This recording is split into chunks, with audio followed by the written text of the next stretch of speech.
Thank you, Mr Deputy President. I rise on behalf of the Coalition to support this motion.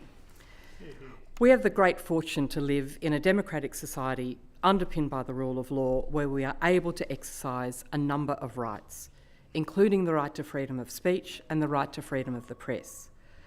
These rights continue to exist on the understanding that they will be used responsibly and with a recognition of how the exercise of our rights impacts on others with whom we live as part of a mutually respectful society.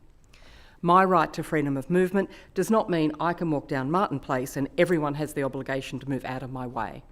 That is a claim of absolute privilege, which has no place in our free society. Similarly, my right to freedom of speech. Even though it is highly protected in this place, it still needs to be exercised with respect to the rights of others. In the oft-repeated aphorism, we have the right to speak our mind, but not to call out fire in a crowded theatre.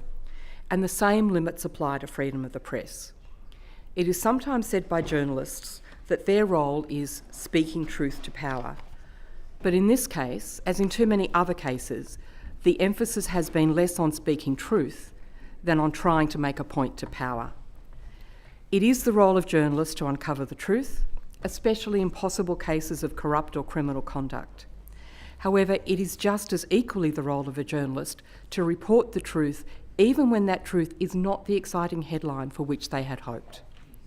The ABC is entirely right to raise issues of public importance and investigate matters of concern. However, they need to do this responsibly and thoroughly and follow their investigations through to the end.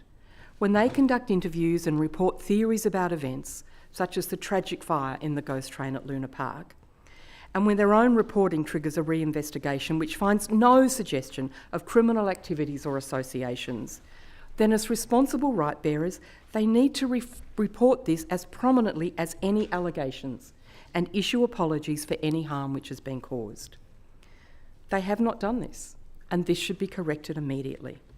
To allow disproven allegations to continue to circulate without correction is irresponsible and an abuse of the rights which protect us all.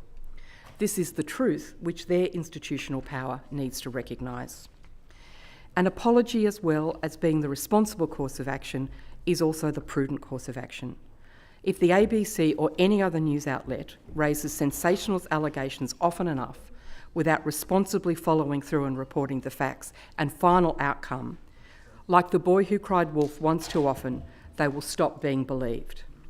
If the ABC does not exercise its right to free speech responsibly, the public will lose confidence in its accuracy and veracity. And what is the point of a national broadcaster which nobody believes? Thank you.